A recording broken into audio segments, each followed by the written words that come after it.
Ya es viernes y como todos los viernes es día de 7 días de este repaso que solemos hacer Obed Rosas y su servidor con los trabajos que genera el equipo de Sin embargo y por supuesto fijando, evidentemente evaluando, analizando estos trabajos.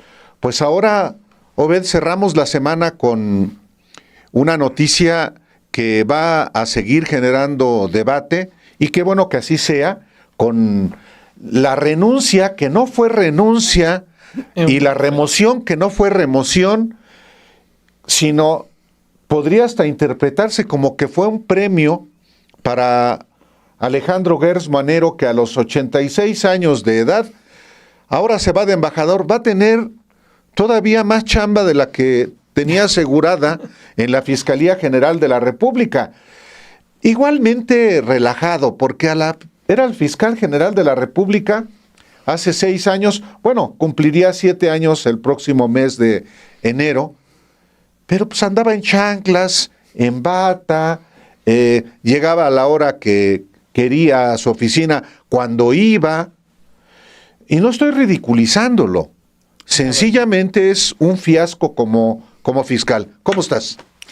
Pues sorprendido, ayer lo comentábamos, ayer fue un día movido, ya desde la noche del jueves era fuerte la información que corría en el sentido de que Alejandro Gertz Manero iba a dejar la Fiscalía General de la República, pues prácticamente pues como le encontró, o peor, yo creo que peor, en relación a sin resultados en la mayoría de los casos de corrupción que caen en sus manos, así como lo recibió, algunos ni presentó, les dio avance, no, nada. Es muy grave, por ejemplo, que ocurre con Alejandro Moreno Cárdenas, que ahora resulta que en una defensa medio extraña, ¿no? Ahí sale a defender, a hablar de manotazos, de golpes de Estado, cuando todavía estaba la información difusa, a defender a este Alejandro Gertz Manero, quien lo protegió del proceso federal que seguían en su contra, que nunca lo judicializa, no presenta ni siquiera una solicitud de desafuero. Y al final Álvaro termina diciendo que va a un país, irá como embajador a un país amigo, y lo que se discute ayer en el Senado es su separación del cargo por una supuesta causa grave que no nos queda claro a muchos por qué tendría que ser una causa grave el ser embajador en un país amigo. Sí, por supuesto, el fiscal general de la República, que tiene autonomía constitucional, puede ser removido por el Ejecutivo, no por el Senado, porque ahí vi versiones en que el Senado lo va a remover. No, el artículo 102 de la Constitución establece muy claro que el Ejecutivo lo puede remover, y la Constitución también establece qué pasa en caso de falta del fiscal, lo que se hizo. El asunto es que en efecto puede ser removido por el Ejecutivo por causa grave, o el Senado puede aceptar su renuncia cuando hay una causa grave. También está muy curioso cómo fue el punto de acuerdo que ayer se presentó ante el Senado también. Causa grave.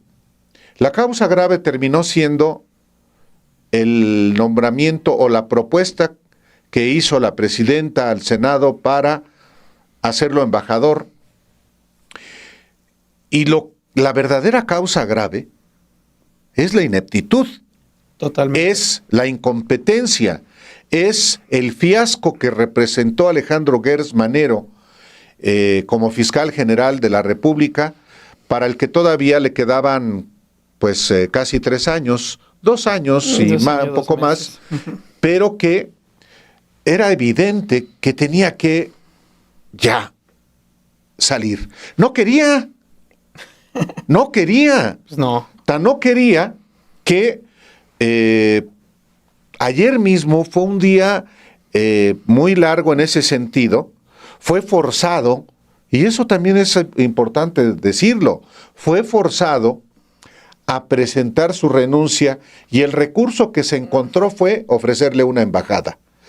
Él lo que quería era garantías, hasta donde yo sé, y que no fuera Arturo Saldívar o Julio Scherer Ibarra el que pudiera intervenir.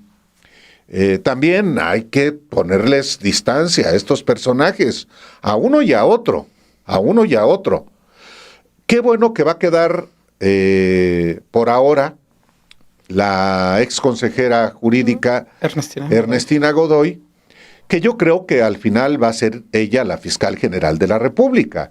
Se va a dar todo el procedimiento que prevé el artículo 102 de la Constitución y mientras ella está a cargo de la Fiscalía General de la República. Pero no podemos ignorar el desaseo que hubo en el procesamiento de algo que urgía, que era la remoción de Gertz.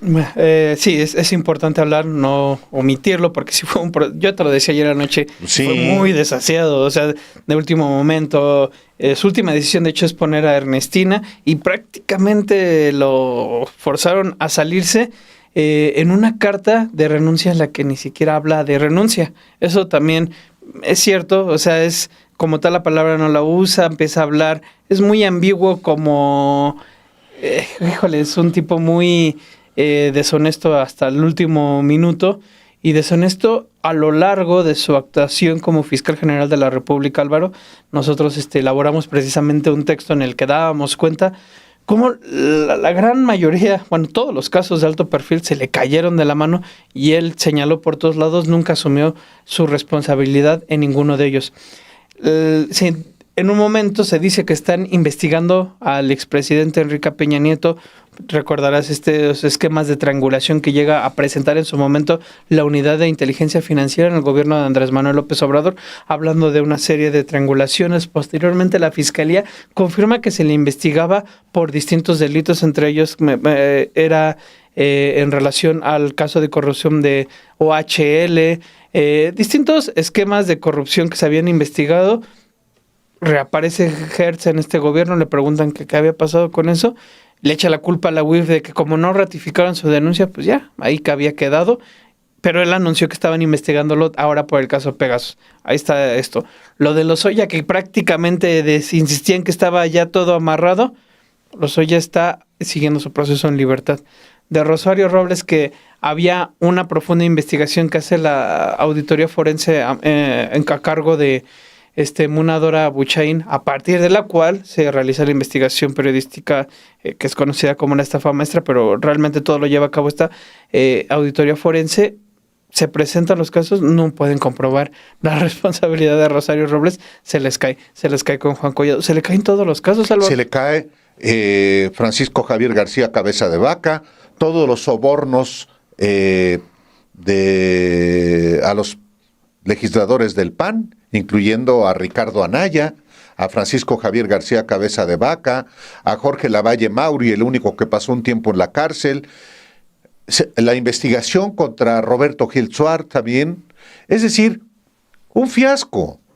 Ayer en Los Periodistas le dimos en exclusiva y también a través de Sin embargo la carta que no es renuncia de Alejandro Gertz Manero, también le informamos en exclusiva, antes que nadie, la carta mediante la cual Gertz designa a Ernestina Godoy como fiscal y como la propia ley orgánica de la Fiscalía General de la República establece que quedaría a cargo de la Fiscalía General de la República. Bueno, le recordamos esto porque pues hacemos nuestro trabajo, no es que repentinamente se nos ocurra criticar algo, pues tenemos años trabajando sobre asuntos periodísticos respecto de la Fiscalía y de Gertz Manero y no somos oportunistas como tantos. Aquí somos consistentes en la información que le proporcionamos y por eso también con base en todas estas evidencias, con base en toda esta información, pues damos también nuestra opinión. Pero, pues sí, ya se fue. Ya se fue y ¿te parece si vamos a ver este primer video de la investigación que realizamos precisamente sobre esos grandes temas que se le escaparon de las manos o que más bien nunca atendió Alejandro Gertz Manero? Pues vamos a verlo. El legado de Alejandro Gertz Manero al frente de la Fiscalía General de la República durante casi 7 años se define por una notoria crisis de resultados y la dilución de grandes casos de corrupción. A pesar de haber sido nombrado con la expectativa de encabezar una institución fortalecida y capaz de combatir los delitos de alto impacto, su gestión concluye dejando una Fiscalía General de la República calificada por los especialistas como mediocre, mañosa e inerte ante la corrupción. Entre los principales fracasos de su administración se encuentran expedientes emblemáticos heredados o iniciados bajo el gobierno de la Cuarta Transformación, la estafa maestra, el caso Odebrecht, el desfalco en Pemex, la investigación contra el expresidente Enrique Peña Nieto por lavado de dinero y enriquecimiento ilícito y el proceso contra el actual dirigente del PRI, Alejandro Moreno Cárdenas, quedaron sin sentencias efectivas contra figuras relevantes del poder político. Designado en 2019 por propuesta del presidente Andrés Manuel López Obrador, Gertz asumió el cargo como el primer fiscal general del país. Su escritorio acumuló sin avance casos de gran trascendencia, como los contratos de OHL, Pegasus, la investigación de Ayotzinapa y, posteriormente, el operativo conocido como Rápido y Furioso. Los expedientes, lejos de progresar, se debilitaron o congelaron, generando reveses judiciales que lastran el balance de su gestión. Frente a la parálisis institucional y los fracasos en los juzgados, Gertz Manero adoptó una estrategia constante de deslinde de responsabilidades. El fiscal optó por culpar al Poder Judicial o a la Unidad de Inteligencia Financiera por la incapacidad de la Fiscalía de sostener los cargos. En diversas ocasiones, atribuyó la falta de avances a supuestas chicanadas del Poder Judicial, incluso señalando a la Unidad de Inteligencia Financiera como responsable del fracaso de la investigación contra el expresidente Peña Nieto. La inacción de la Fiscalía General de la República se manifestó en casos específicos con impacto político. En el caso Odebrecht, por ejemplo, el expediente se mantiene atascado en México, siendo Emilio Lozoya el único implicado y actualmente bajo arresto domiciliario. De igual forma, la Fiscalía abrió una investigación contra Alejandro Moreno Cárdenas por diversos delitos, pero nunca solicitó al Congreso la remoción de su fuero constitucional para que enfrentara los señalamientos. Los casos contra la exsecretaria Rosario Robles y el abogado Juan Collado terminaron en absolución, pues la Fiscalía General de la República no pudo sustentar la responsabilidad de los acusados. Más allá de los casos de alto perfil, las cifras oficiales del INEGI reflejan un deterioro general en la Procuración de Justicia. Desde 2019, la Fiscalía General de la República registra una caída en la recepción de denuncias y el inicio de carpetas de investigación. La baja es especialmente drástica en delitos financieros, esencialmente para combatir la corrupción y el lavado de dinero, pasando de más de 10,000 carpetas abiertas en 2018 a poco más de 2,000 en 2024. A esto se suman más de 9,000 órdenes de aprehensión pendientes de ejecución al cierre de 2023, lo que para los especialistas es una prueba de que la Fiscalía es incapaz de cumplir sus funciones esenciales.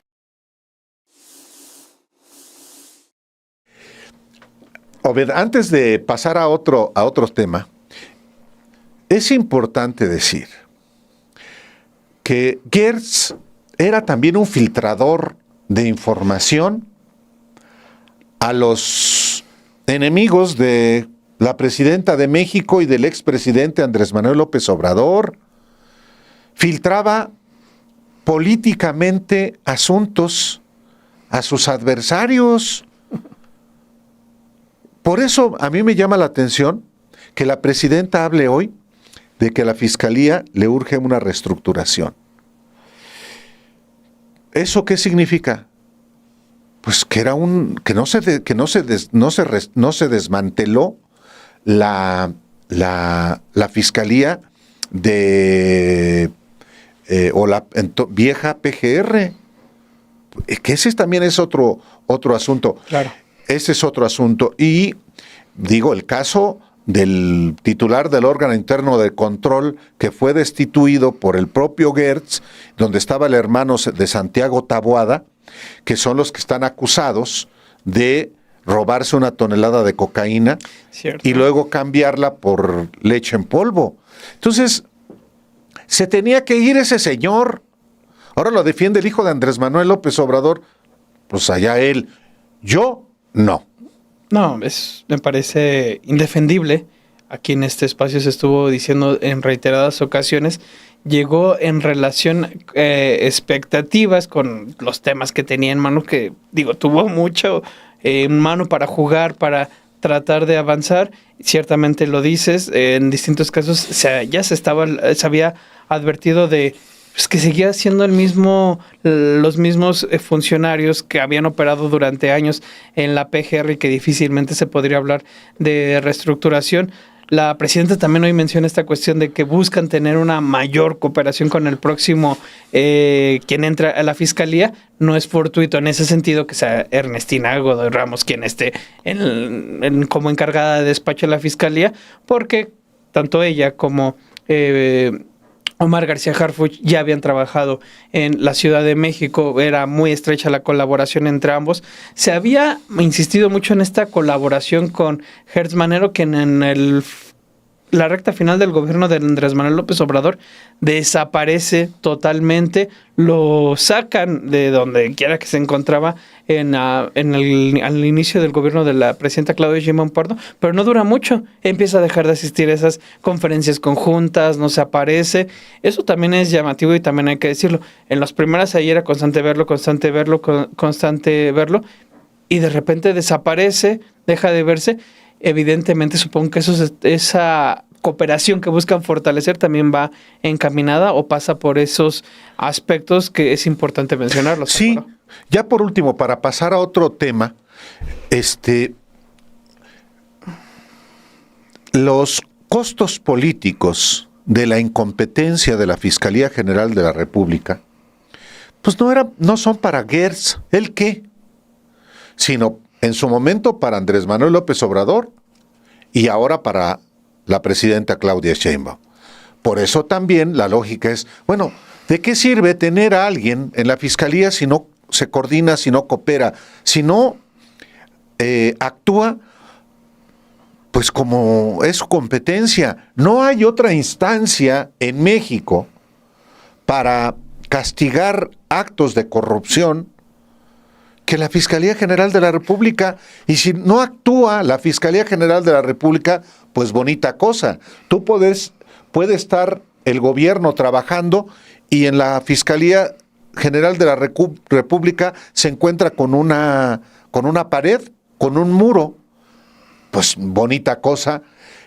Por eso también es importante que se discuta el fracaso que ha sido la autonomía.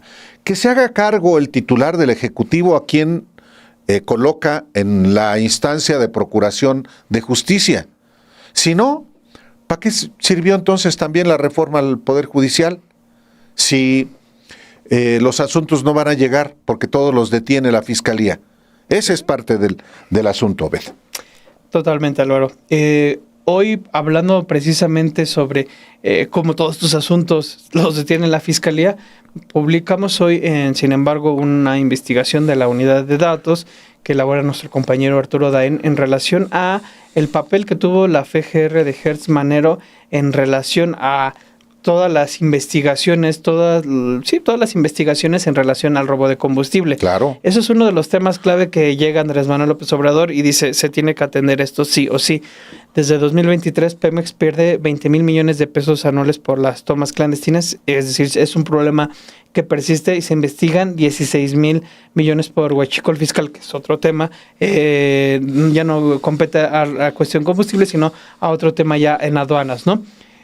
Sin embargo, con Hertz Manero, las sentencias, por ejemplo, lo que tiene que ver con robo de combustible cayeron a mínimos, o sea, a mínimos casi decir a cero prácticamente en muchos de los casos.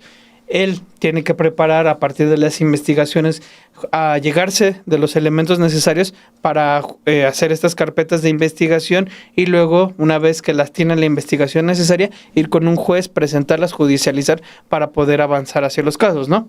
Pues lo que aquí están diciendo es, pues prácticamente no ocurrió esto porque no hubo sentencias, no hubo procesos, no se llegó a nada, no hubo elementos de investigación necesarios para acreditar la responsabilidad en estos casos.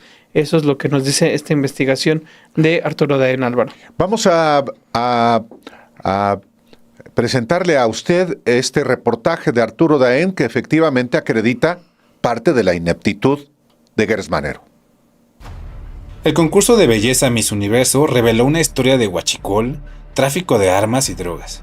Un escándalo que también puso en la mira a la Fiscalía General de la República a cargo de Alejandro Hertz Manero. Porque si bien es cierto que hubo una baja en la detección de tomas clandestinas con López Obrador, el problema del huachicol está lejos de erradicarse. Cada año Pemex sigue perdiendo 20,000 millones de pesos por ese robo de combustible, y las autoridades calculan un daño al erario por al menos 16,000 millones de pesos por contrabando de hidrocarburos. Lo que se conoce como huachicol fiscal, ingresar combustible sin pagar los impuestos correspondientes. Apenas en septiembre se conoció que personal de la Marina estuvo involucrado en una red de huachicol fiscal, y ahora que el dueño de Miss Universo está siendo investigado por presuntamente también operar tráfico ilegal de combustible. Es un daño patrimonial grave para el país, y la Fiscalía de Hertz no ha estado al nivel del reto. En 2014, el área jurídica de Pemex registró un pico de 1,045 personas sentenciadas por robo de hidrocarburos en juzgados federales y locales. Pero para 2024, la cifra se desplomó a solo 2 sentencias, y de enero a junio de este año, 0. Ninguna persona sentenciada. Entre 2012 y 2018, el promedio fue de 511 sentencias al año, y de 2019 a 2024, solo de 28 sentencias. Si se miran los datos solo de instancias federales, la FGR apenas logró 11 sentencias condenatorias por delitos de hidrocarburos, entre 2019 y junio de 2025. La Fiscalía refirió que de 2019 a 2024, solo había investigado a un funcionario público presuntamente involucrado en robo de combustibles. Solo mencionó que era un chofer y que el caso fue en 2021, sin detallar qué ocurrió con la investigación. Por el caso del dueño del concurso Miss Universo, la Fiscalía General de la República informó sobre una persona detenida. Según reportes de prensa, se trata de una funcionaria que trabajaba en la Fiscalía General, justo adscrita a la Fiscalía Especial en Investigación de Delitos en materia de hidrocarburos. El empresario Raúl Rocha habría aceptado ser testigo protegido, según medios, aunque la Fiscalía, en tanto, solo confirmó que sigue investigando el caso.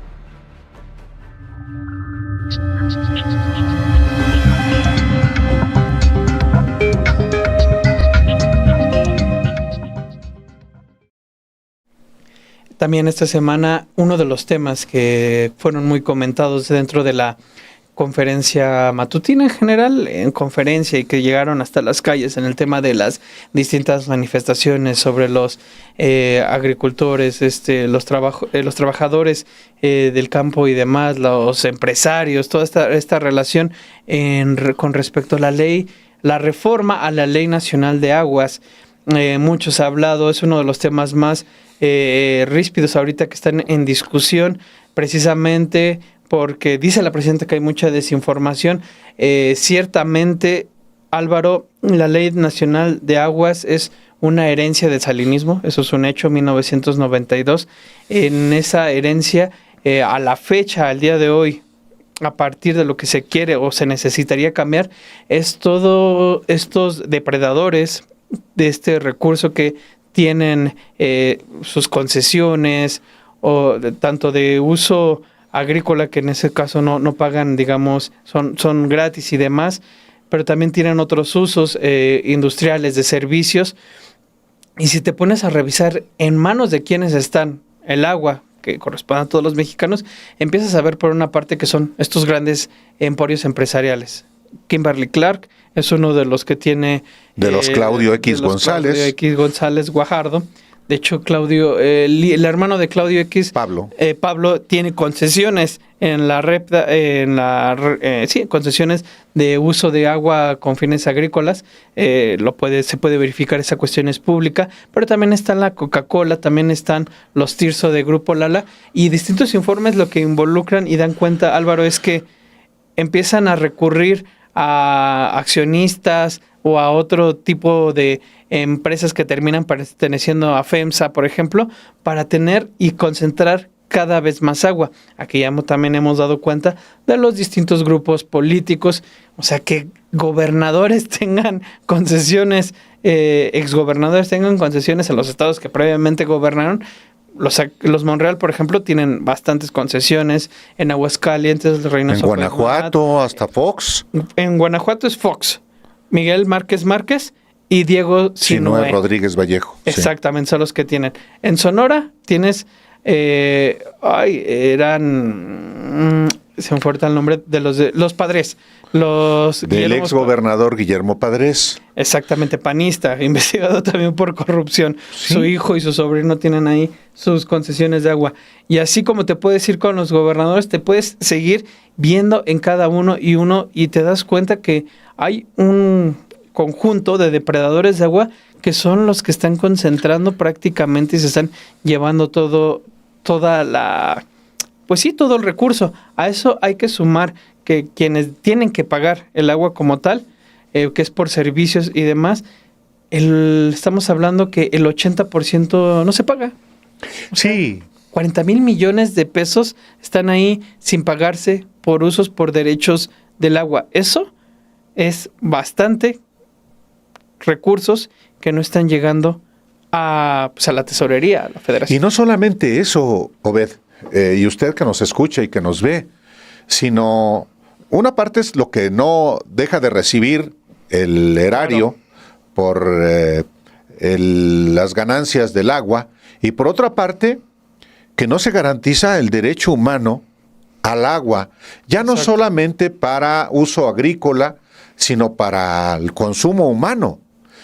Y de lo que se trata la reforma que propuso la presidenta de México es de garantizar efectivamente el derecho humano al agua, que el Estado sea el rector de este recurso que pues es naturalmente finito, se agota, y que ha dado lugar, con la legislación vigente que viene desde Carlos Salinas, al acaparamiento, que es importante que se termine. Bueno, este reportaje tiene que ver con este fenómeno que está en vías de reformarse su marco legal en el Congreso, y que tan pronto como la próxima semana o en unas semanas se apruebe, por lo menos en la Cámara de Diputados, para pues una transformación estructural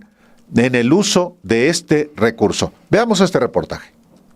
La insaciable apropiación del agua en México es un problema crónico impulsado por una combinación de políticos y grandes corporaciones, facilitado por la Ley Nacional de Aguas. Según datos de la Conagua, analizados hasta 2020, 3.304 grandes concesionarios, que representan solo el 1.1% de los usuarios privados, han acaparado el 22.3% de toda el agua concesionada para uso consultivo. Entre estos grandes acaparadores se encuentran empresas de riego, mineras, como Peñasquito y ArcelorMittal, grandes corporativos como Coca-Cola y Lala, aeropuertos, hoteles y entidades como CFE Generación. Un aspecto central es el que señala la investigadora Elena Burns. El 80% del volumen concesionado para estos usos no se declaran ni se pagan los derechos correspondientes. Esto genera un déficit fiscal masivo. De los 56,000 millones de pesos que deberían pagar anualmente los usuarios industriales y de servicios, solo se pagaron 12,000 millones de pesos en 2023. Aunque las concesiones de uso agrícola están exentas de pago para la explotación del recurso, un estudio de la Conagua indicó que obligar a estos usuarios a pagar derechos no afectaría a la economía. El vínculo político es crucial en este acaparamiento. Políticos de todos los partidos que han gobernado sus entidades, como Guillermo Padres, Vicente Fox Quesada, Jaime Rodríguez Calderón y miembros de la familia Monreal, se han beneficiado de títulos de concesión principalmente por su uso agrícola, que representan el 48.7% del agua concesionada a estos millonarios del agua. El diputado Alfonso Ramírez Cuellar incluso denunció que entre los depredadores que se oponen a la reforma de la Ley General del Agua hay personas recientemente integradas a Morena, señalando a grupos específicos como la familia Levarón y documentando una hidromafia en Chihuahua. El informe Los Millonarios del Agua detalla la presencia de grandes usuarios privados como Kimberly-Clark de Claudio X González, Banco Azteca de Ricardo Salinas Pliego, FEMSA, Bachoco, Herdes y Mineras de Grupo México de Germán Larrea. El acaparamiento se facilita porque la ley no establece un límite de volumen. Empresas como ArcelorMittal, con 100.5 hectómetros cúbicos al año, y Kimberly-Clark, con 27.3 hectómetros cúbicos al año, han sido denunciadas por contaminación, al igual que las mineras World Corp y Buenavista del Cobre. Adicionalmente, el informe destaca que la familia Tricio de Lala y Grupo Coca-Cola acaparan grandes volúmenes, 38 hectómetros cúbicos cúbicos al año y 39.4 hectómetros cúbicos al año respectivamente, y han sido acusados de sobreexplotar acuíferos. El reporte Beneficios en fuga de Oxfam México ejemplifica la magnitud del acaparamiento por sector. La unidad de riego de Candelaria AC en Campeche es el principal extractor agrícola, con un volumen anual equivalente a 8 veces el uso doméstico de todo el estado. Para uso en servicios, 8 de los 10 mayores extractores se relacionan con turismo, construcción, 7 en Quintana Roo, destacando el aeropuerto de Cancún, cuya extracción equivaldría a una ducha de 4.000 años ininterrumpidos. CFE Generación 4 EPS es el principal extractor industrial. El reporte concluye alertando sobre la incursión de la banca en el acaparamiento para uso agrícola, señalando la financiación de un derecho humano, y resalta que la débil regulación de la Ley de Aguas Nacionales permite este acaparamiento legal, afectando particularmente a las mujeres.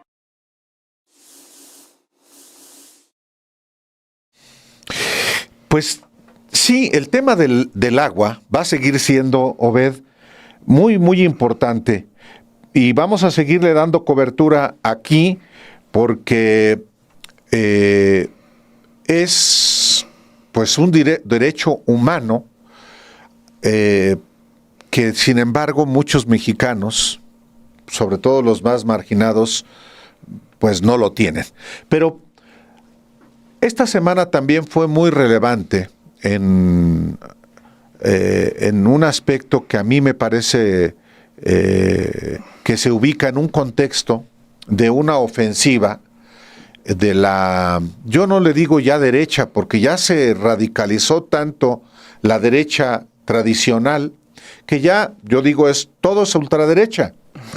El PRI, el PAN, pues en su refundación adquirió, que siempre ha sido un partido de derecha, se fue más a la derecha.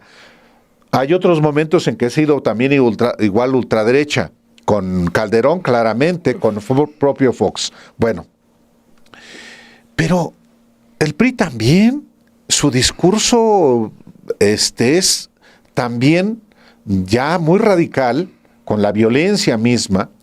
Su propio coordinador de los diputados, Rubén Moreira, enalteciendo a Anacleto González Flores, uno de los jefes de la cristiada en México. Entonces, no es fortuito, ¿eh? No. Hay un corrimiento claramente a la ultraderecha y por eso yo digo, ya la oposición es ultraderecha, incluyendo a los Acostas Naranjos y Krauses. Bueno, pero hay dos formaciones, una encabezada por Eduardo Verástegui y otra por Juan Iván Peña Neder, un expriista que ahora se rodeó de dos estadounidenses que fueron representantes del Partido Republicano y Partido Demócrata en México y que pretendían convertirse en partidos políticos. Son un fiasco también, Obed. Fiasco, pero tremendo. No hicieron ninguna asamblea. Militantes, creo que 3,000, México republicano. Sí, de afiliaciones, ¿no? Exactamente, es lo que obtuvo. Y así le agregas la otra, esfuerzo, intención, planteamiento de partidista de la extrema, bueno, de la derecha, de la ultraderecha, Eduardo Verástegui, el otro adorador de Trump que dice que es guadalupano, que muchas cosas él se pone. Creo que llega a 11,000, igual no hace nada. 14,000 de afiliados, bueno, sí, ni una sola asamblea. Pues un fracaso como lo fue su aspiración a la candidatura presidencial, como fracasó ya dentro de aglutinarse dentro de estos grupos de ultraderecha internacionales. Ya es que se pelea en la CIPAC con Milei, se acaba y termina él haciendo su propio foro que pasó de noche totalmente. Anodino completamente. Nadie lo peló, ni la derecha lo peló prácticamente en este otro foro alterno al que quiso hacer. Muy criticó el del PAN y demás, pero ya los hechos, pues no tuvieron ningún tipo de respaldo. El único proyecto partidista o de intento de partidista que de la derecha que está avanzando, de la derecha opositora, porque también hay otro de la derecha oficialista, bueno, de la derecha opositora es los vestigios de la marea rosa, estos que mencionas de Acosta Naranjo, precisamente Emilio Don Álvarez. Cucaracho, ¿ibas a decir? Es que no me acordaba del nombre. Guadalupe Acosta Naranjo, Emilio Álvarez y Casa. Edmundo Jacobo Molina. El ex secretario ejecutivo del INE. Leonardo Valdés Basurita. Exacto, sí. Que también fue en el INE en 2012. Fue presidente del INE, claro. En la elección de 2012. Bueno, todo, y con Edmundo Jacobo Molina, todo este grupo que sale del INE, que antes de sumarse a este proyecto partidista, arman una consultora, que es esa misma consultora la que presenta el amicus curiae con la cuestión de la reforma judicial, que se oponía a la reforma electoral. Sí. Son este mismo grupo. Ellos sí tienen, para que veas, todavía tienen oportunidades de obtener su registro como partido. Bueno, les faltan 20 asambleas. 20 asambleas que ya, por lo revisando yo, tienen agendadas, por ejemplo, este fin de semana. Varias en varios países. No tengo duda de que las van a cumplir las 200 y yo creo que un poco más para tener un colchón. Pero ¿sabes cuál es su gran problema? La militancia. Las afiliaciones. Llevan 100,000, les faltan 156,000 afiliaciones en el país cuando faltan 2 meses para que se cumpla el plazo y cumplir los requisitos de partido político. El otro es el Partido Encuentro Social, que ahora se llaman Construyendo Sociedades de Paz. CSP. Que es de Hugo Eric Flores, que son muchos políticos evangélicos que están hoy en la coalición de Morena, tanto que Hugo Eric Flores, su líder máximo, pues es diputado federal de Morena. Pero es importante este reportaje a la luz también de lo que está pasando en México. ¿Por qué? Porque a los ultras adoradores de Trump, aquí no, pues no les va bien. ¿Qué va a hacer el PAN? ¿Qué va a hacer el PRI a Washington? No entienden. Veamos este reportaje de Obed Rosas. La agrupación Somos México, formada por remanentes de la Marea Rosa y exfuncionarios del INE, se perfila como la única fuerza con posibilidades reales de obtener su registro para competir en las elecciones de 2027. En contraste, proyectos de ultraderecha como México Republicano y el movimiento Viva México han fracasado estrepitosamente en sus intentos de registro, mientras el movimiento de Eduardo Verástegui, Viva México, apenas ha afiliado a poco más de 14,000 ciudadanos. México Republicano solo ha logrado sumar 3,500 afiliados. Ninguno de los dos ha celebrado una sola asamblea, requisito indispensable para su constitución como partidos políticos nacionales. Para obtener el registro, una organización debe celebrar al menos 20 asambleas estatales o 200 asambleas distritales y contar con un mínimo de 256,030 afiliados, equivalente al 0.26% del padrón electoral federal. Según los últimos informes del INE, Somos México ya ha celebrado 180 asambleas distritales de las 200 requeridas, con un promedio de 29 asambleas por mes en los últimos 4 meses. Sin embargo, en afiliación aún está lejos de la meta, con 111,228 militantes, menos de la mitad del objetivo. Somos México es impulsado por exfuncionarios electorales de alto perfil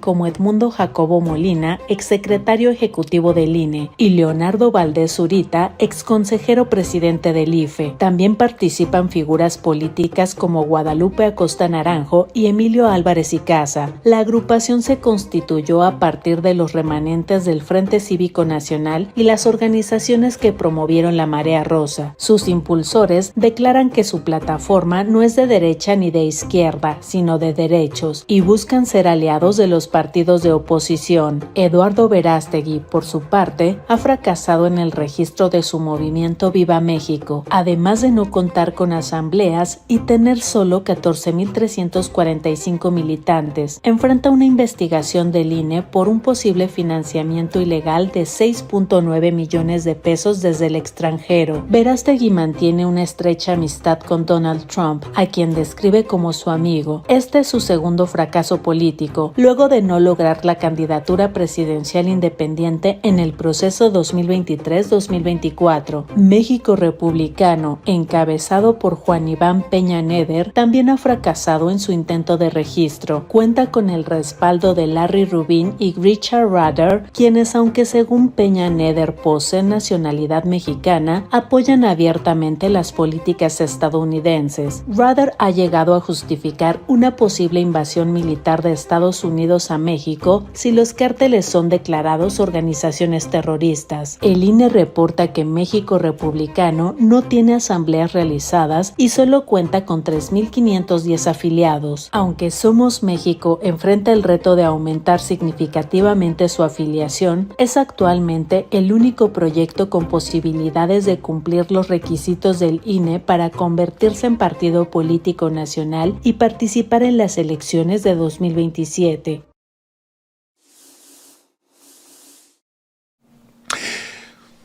Ahí está. Y bueno, hablando de la extrema derecha, a muchos todavía no les queda claro que México no es tierra de conquista. Se dediquen a lo que se dediquen.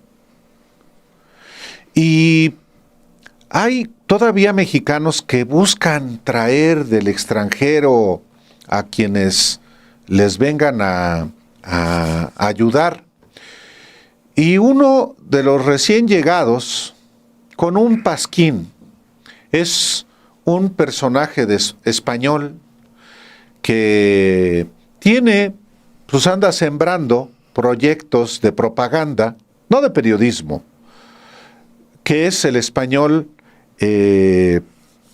Javier Negre, y que se incorpora a una coalición que ha hecho el magnate Ricardo Salinas Pliego. ¿Quién es Javier Negre? No es un personaje muy relevante, pero sí genera mucha propaganda, muchas mentiras, porque esa es su biografía. Y bueno, le presentamos, Obed, este trabajo de nuestro compañero Arturo Daen, que da cuenta justamente de quién es este español vinculado con argentinos y ahora con Ricardo Salinas Pliego. Sí, este personaje de la derecha diario, que estuvo muy... es que no es medios, es esta cuenta que estuvo ahí involucrada precisamente lo que reportábamos la semana previa en relación a toda esta desinformación de la que hizo eco Ricardo Salinas Pliego a través de su cuenta. Bueno, sobre este personaje, que incluso hasta hubo réplica, que no fue réplica ni demás. A nosotros, ¿no? Sí, exacto. A través de un tuit. Exacto. O sea, es irrelevante, pero no hay que perder de vista, porque a final de cuentas son personajes, membretes, fuerzas, en todo caso, que actúan. Veamos ese trabajo. ¿Te encontraste en redes con mensajes de la derecha a diario? Es una de las plataformas que ha promovido con más fuerza las protestas Generación Z, el contenido contra la presidenta Sheinbaum y el pensamiento de la derecha en México. Sus dueños son aliados de Ricardo Salinas Pliego, pro-Trump y defensores de Javier Milei. En este video te vamos a contar quiénes son estos personajes y cómo se han dedicado a mentir en varios países de América Latina. Desde este año empezaron a operar sus cuentas en México, atendiendo el llamado del dueño de Televisión Azteca y esparciendo falsedades y discurso de odio. Mentiras como que la presidenta Sheinbaum se burló de los jóvenes que se manifestaron o que ordenó reprimirlos solo por protestar. Falsedades como que la presidenta tiene un pacto con el crimen y se niega a combatirlo. La derecha diario en México también ha publicado varios mensajes ofensivos en contra de mujeres de izquierda. Por ejemplo, mensajes donde se burlan del físico de la activista Ardín Medrano y la acusan falsamente de ser defensora del terrorismo islámico. Martín Sumaya, científico de datos de Canal 11, nos dijo que además de Salinas Pliego, políticos como Margarita Zavala, Lili Téllez, Jorge Triana y Alessandra Rojo de la Vega replican los contenidos de la derecha diario, al igual que otros personajes del movimiento libertario, como el argentino Agustín Antonetti y el venezolano Eduardo Menoni. Y también otras cuentas que hemos visto alrededor de estas convocatorias son, por ejemplo, la de Eduardo Menoni, que es un venezolano y líder del movimiento Venezuela Libre y también editor de un medio que se llama Libertad Media.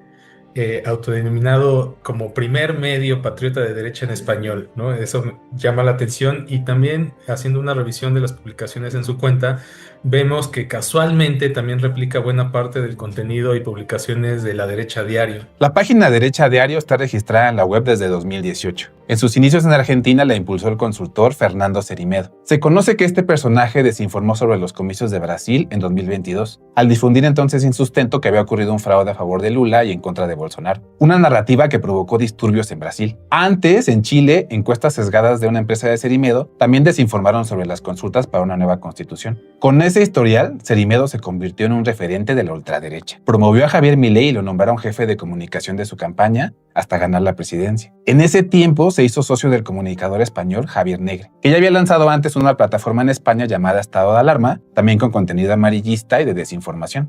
El diario El Mundo de España despidió a Negre por tener ese canal de YouTube e incurrir en competencia desleal. En varias ocasiones sus cuentas han sido suspendidas por difundir mentiras y cometer incluso ciberacoso. Desde España, Negre empezó a intercambiar mensajes con Milei y lo convenció de operar en Argentina. Ya en el país sudamericano, acordó con Cerimedo comprar la mitad de la empresa detrás de La Derecha Diario. Y así se convirtió en su director, extendiendo luego la plataforma a varios países, incluyendo a México. Tanto Cerimedo como Negre se definen como libertarios que libran una batalla cultural en contra del socialismo. Rechazan la cultura woke, el feminismo y las políticas a favor de minorías, como las personas trans. Con sus medios y cuentas han atacado a las mujeres que defienden el derecho a decidir, llamándolas abortistas ruines. Negre presume que sus plataformas también respaldan a Santiago Abascal de Vox, a la derechista Ayuso, a Bukele, a Meloni, además de asegurar que Trump, según él, es el mejor presidente que ha tenido Estados Unidos y que México requiere una intervención estadounidense. Apenas el 20 de noviembre, la vocera de Trump le dio la palabra en la Casa Blanca y Negre aprovechó su turno para atacar a Sheinbaum, aunque la vocera de Trump resaltó los logros de la presidenta en el combate al crimen. Basta con abrir las cuentas, ¿no? Ya sea de La Derecha Diario MX o la de Derecha Diario, que es como la general, para ver pues cuál es como la línea, ¿no? Cuál es el imaginario, cuáles son las narrativas, ¿no? Intervencionismo gringo, ultraderecha y derecha en Latinoamérica, ¿no? Enaltecimiento de personajes ultraconservadores y neoliberales, ¿no? Y ese es el tipo de narrativas y de enfoques y encuadres que se está tratando de posicionar, por un lado, y amplificar, ¿no? Con la operación de estos otros aparatos.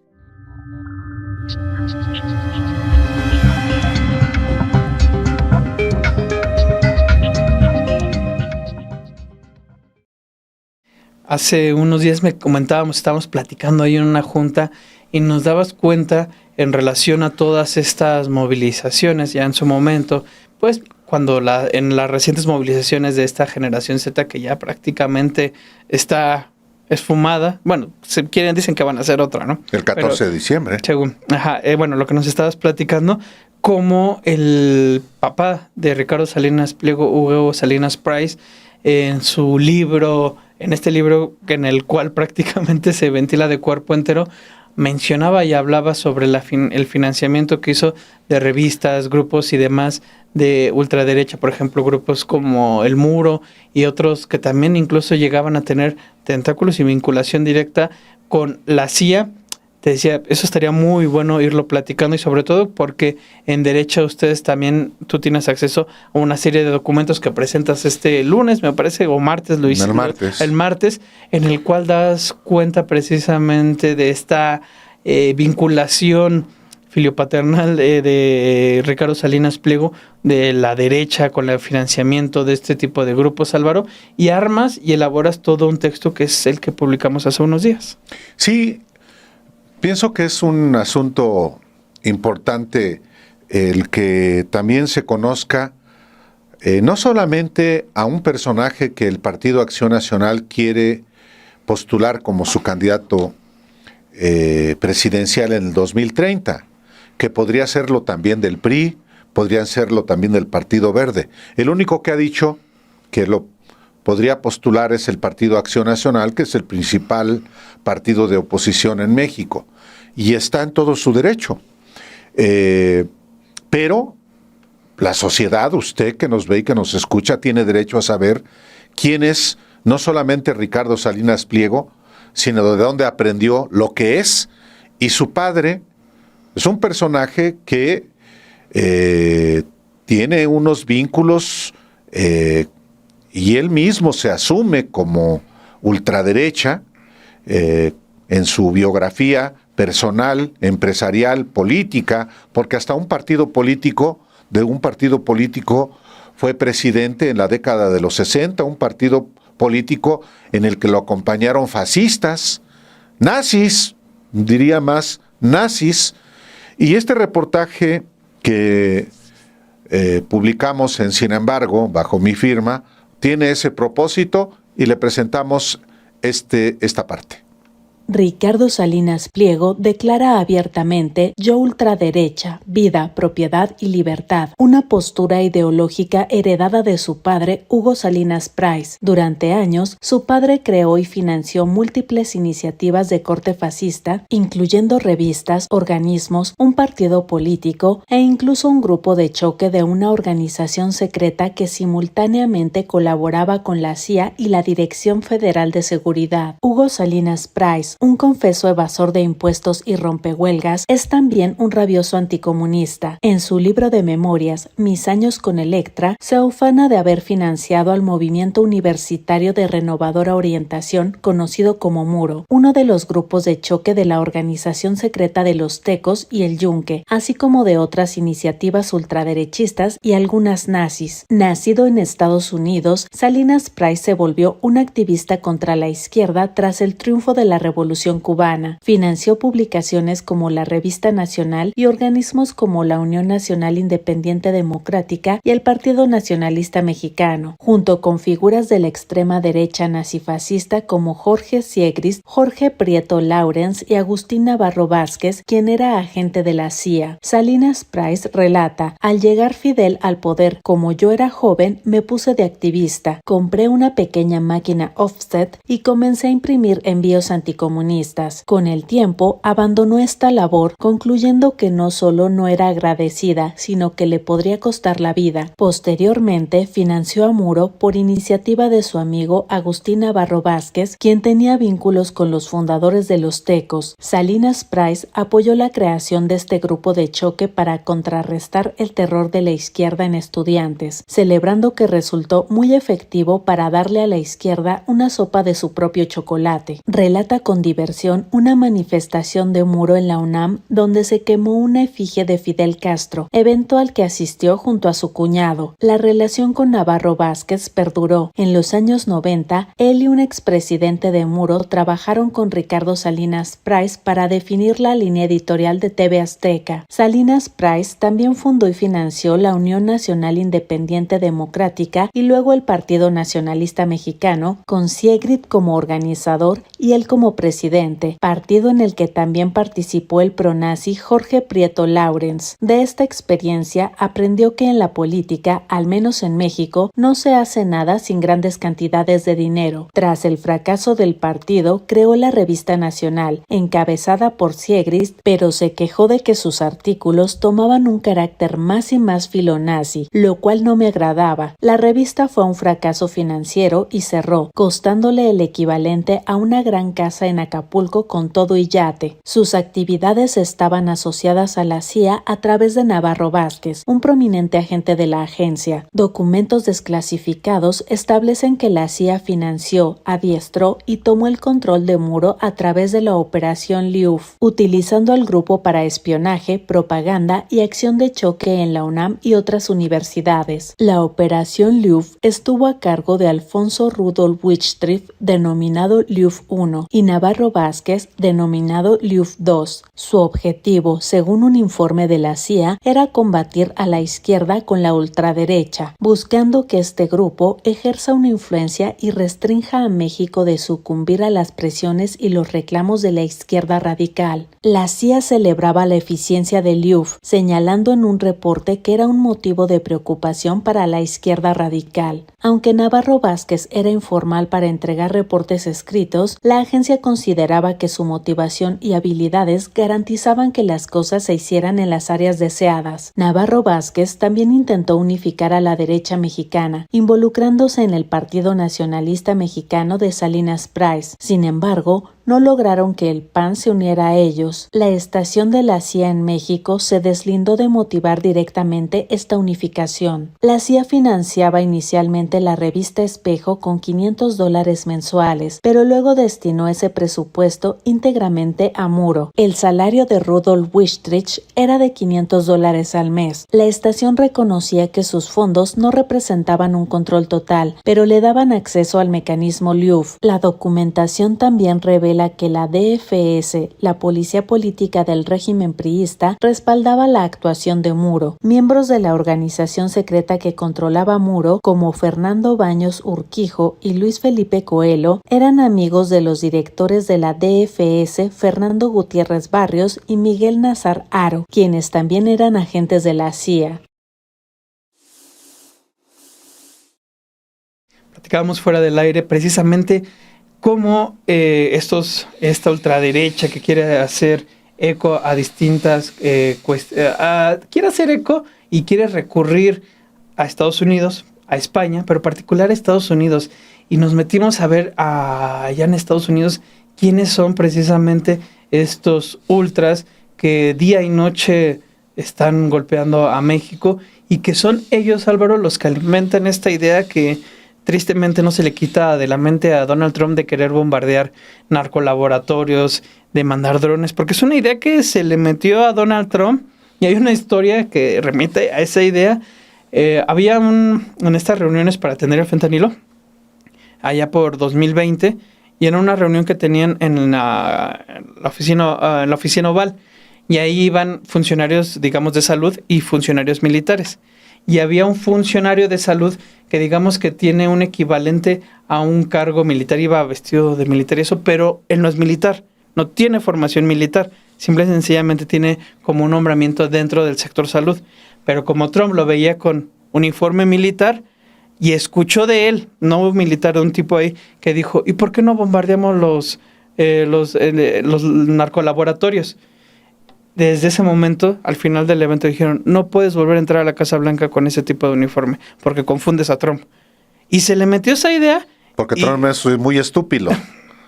Y insistió una y otra vez que lo que le había dicho ese militar quería... Bueno, que no es militar, es un médico. No, pero es militar. Exacto. Bueno.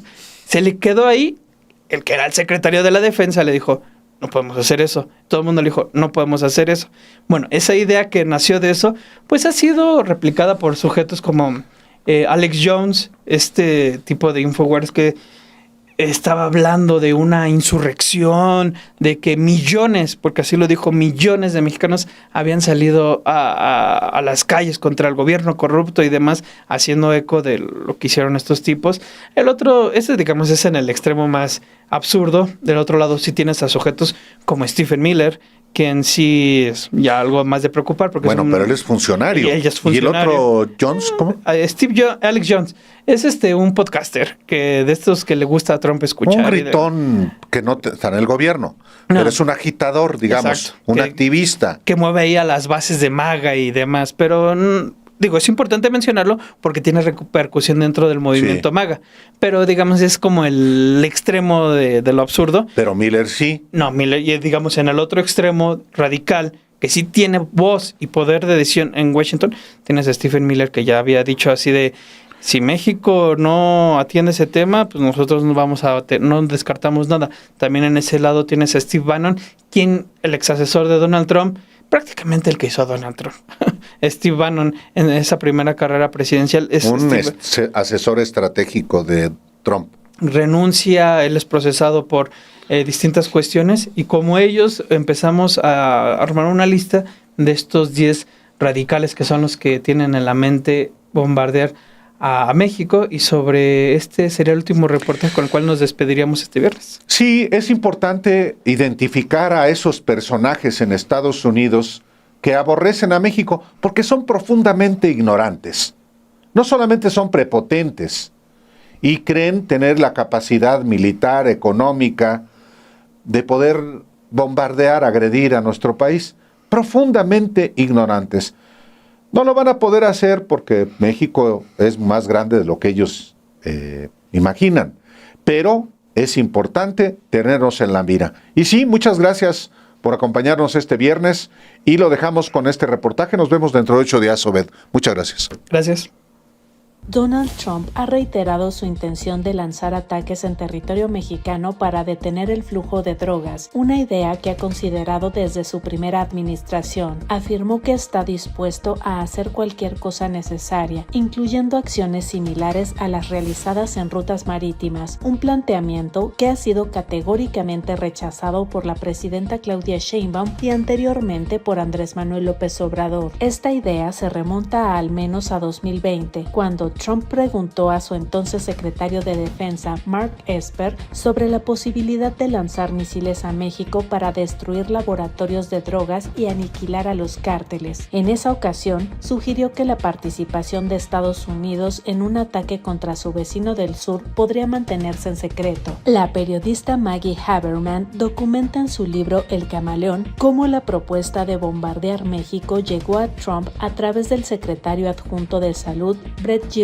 Durante una reunión, Giroir sugirió poner plomo en el objetivo, una idea que encantó a Trump, quien luego se la planteó en repetidas ocasiones a un perplejo Mark Esper. El propio Esper relató en sus memorias que Trump le preguntó al menos 2 veces si el ejército podía disparar misiles a México para destruir los laboratorios de drogas. Trump argumentó que México no tiene el control de su propio país y ante las objeciones sugirió disparar misiles Patriot discretamente, afirmando que nadie sabrá que fuimos nosotros y que simplemente negaría la autoría del ataque. Esta idea ha resurgido en Trump y ha sido alimentada por miembros de su anterior gobierno y figuras influyentes dentro del movimiento MAGA, como Stephen Miller, Tucker Carlson, Charlie Kirk, Vivek Ramaswamy, Ron DeSantis, Dan Crenshaw, Mike Waltz, Tom Cotton, Stephen Bannon y Alex Jones. Alex Jones, el podcaster de extrema derecha, declaró en su programa que millones protestaban en todo México contra el gobierno de Sheinbaum, lo que calificó como una revolución. Afirmó que la policía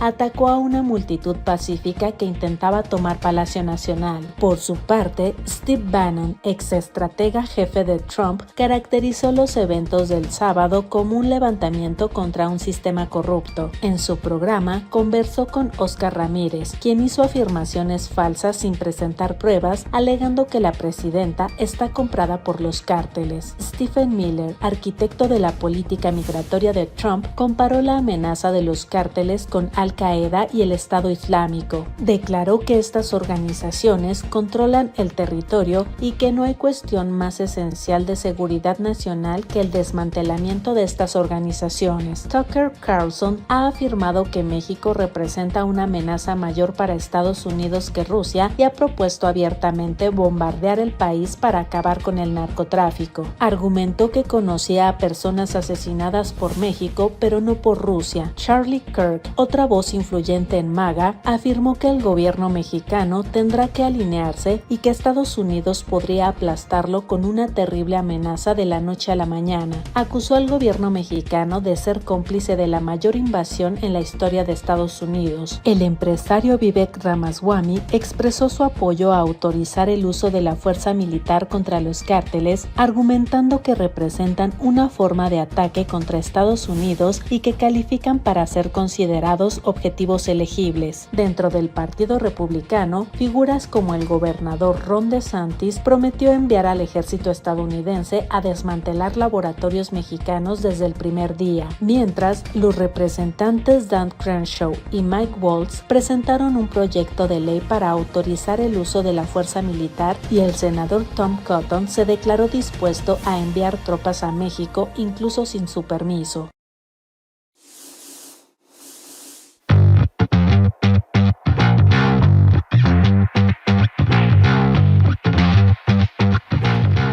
Siete días, el programa semanal de Sin embargo al aire, ahora en vivo y en nuevo horario.